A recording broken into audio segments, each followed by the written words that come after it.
The morning of October 24th, 1961, began like any other in the quiet town of Lincoln, Massachusetts. It was one of those crisp New England autumns, the kind that paints the world in gold and amber. The leaves had begun to fall in lazy spirals, carpeting the streets in color. Children played outside before the chill of winter set in. Nothing about that day felt different or dangerous. Inside a white two-story home at 45 Old Bedford Road, Joan Carolyn Risch moved through her morning routine. She was 31 years old, a wife, a mother of two, a woman who'd left behind a promising career in publishing to build a life that, by all appearances, was idyllic. She had a warm smile, quick wit, and a sharp mind. Neighbors described her as gracious and composed, the kind of woman who sent handwritten thank you notes and always had fresh coffee ready when guests dropped by. But beneath that calm surface, Joan carried quiet complexities, a history marked by tragedy, a restless intellect, and perhaps secrets she kept even from those closest to her. That morning, Joan saw her husband, Martin, off to work. He was a mid-level executive at an engineering firm and often traveled for business. Their children, 2-year-old Lillian and baby David, not yet 1, filled the home with the kind of gentle chaos only toddlers can. Joan spent the early hours cleaning, playing, and tending to them, moving between the kitchen and the living room with practiced rhythm. A neighbor recalled seeing her around 11 a.m., stepping outside briefly to borrow a book, something she did often. Joan loved reading, particularly mysteries and crime novels. That detail at the time seemed utterly mundane.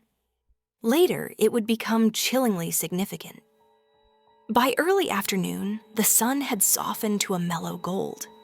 Joan was seen outside doing some light yard work, trimming branches, clearing leaves. The weather was mild, the air calm. Her infant son slept upstairs. Her daughter played nearby in the yard. Everything about that scene spoke of peace. But sometime between 2:15 and 4 p.m., something inside that peaceful home went terribly wrong. At 3:40 p.m., little Lillian woke from her nap. Her mother wasn't there. She wandered the house, then outside, calling softly for Mommy. A neighbor found her moments later, confused and clutching her doll. She led the child back home and walked straight into a scene that would haunt Lincoln for decades. The kitchen looked as though a struggle had erupted, yet everything was strangely still. Blood streaked the floor and spattered faintly along the walls. Paper towels lay scattered across the counter, soaked and smeared. A telephone hung from the wall, its cord torn clean out of the socket. Upstairs, the baby was still asleep, untouched, unharmed, unaware. But his mother was gone. The neighbor hesitated at the threshold, her breath catching. Something about the house felt wrong. Too quiet, too heavy, like the air after a scream that's already been swallowed by silence. She called the police. By the time officers arrived, dusk had fallen over the neighborhood. The home, bright with overhead lights, became a stage for questions no one could answer. There was blood, not an enormous amount, but enough to suggest someone had been hurt. Roughly half a pint, investigators later estimated. The pattern told its own strange story.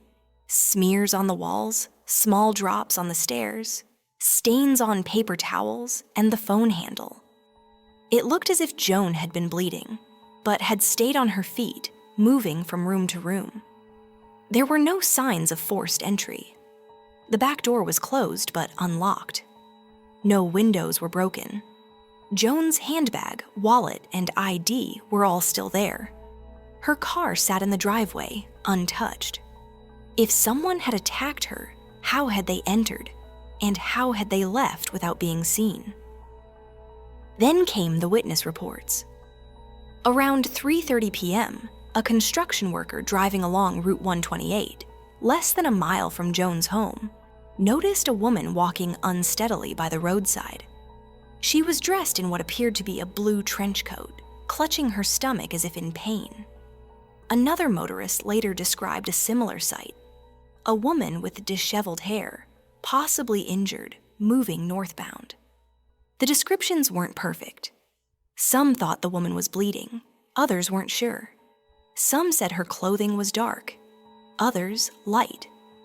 But all agreed on one thing: she looked distressed, and she was alone. Police followed the lead immediately, scouring the roadsides and wooded areas surrounding Lincoln. They brought in bloodhounds who picked up Joan's scent from the driveway, only to lose it abruptly at the road's edge, as though she'd stepped into a car or vanished into thin air. When Martin Risch returned home that evening from his business trip, the house greeted him with horror. Blood on the floor, a broken phone, his daughter's frightened words, "Mommy is gone." The next days became a blur of search parties, interviews, and unanswered calls. Volunteers combed through forests and ditches, while helicopters swept over nearby rivers.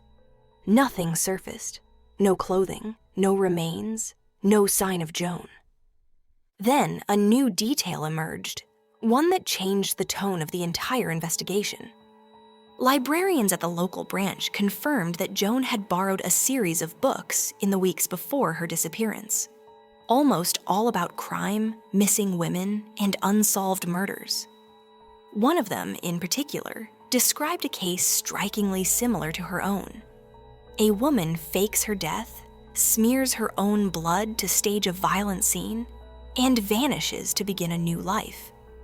The coincidence was too strange to ignore. Was it possible that Joan, inspired by the stories she read, had done the same? As detectives dug deeper, they discovered that Joan's life wasn't as untroubled as it seemed.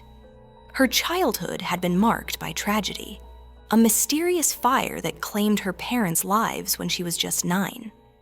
The cause was never fully determined, but rumors of something sinister lingered. Joan rarely spoke of it, though friends recalled moments where her cheerful composure seemed to crack, brief glimpses of something darker beneath. She'd also been described as restless in the months before her disappearance. She told friends she felt confined by domestic life, that she sometimes imagined doing something different. But what that meant, no one knew. Some investigators began to believe Joan had planned everything, cut herself slightly to create a convincing trail, staged the scene, and slipped away.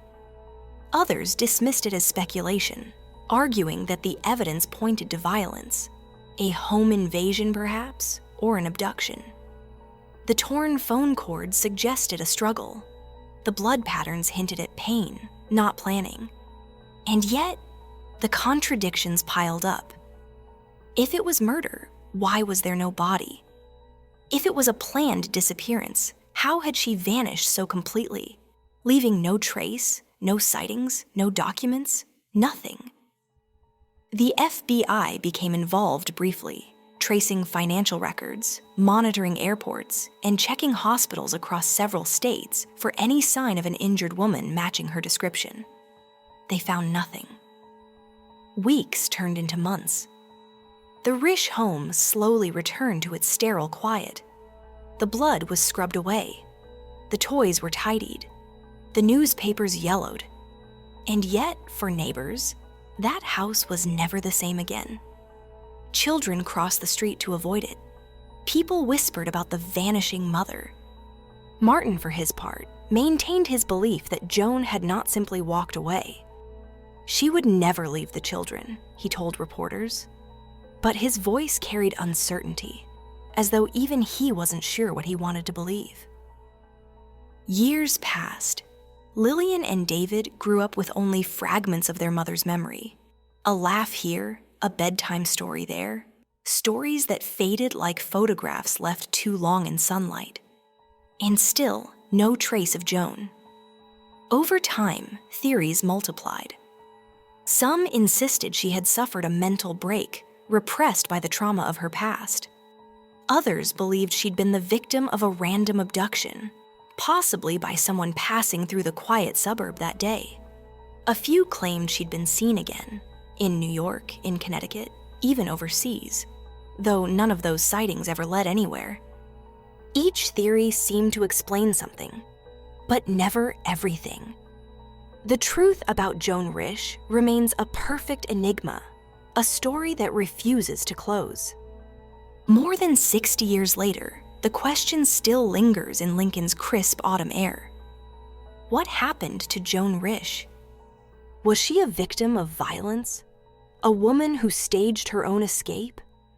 Or someone haunted by her past until it swallowed her whole? No body was ever found. No confession ever came. No evidence ever surfaced strong enough to solve the mystery.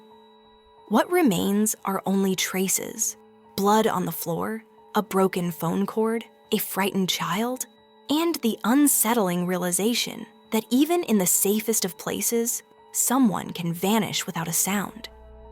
Perhaps that's why this story still grips us, because it's not just about one woman's disappearance. It's about how fragile the illusion of safety can be, how silence can hide 1,000 possibilities, and how some stories are written not to end, but to echo.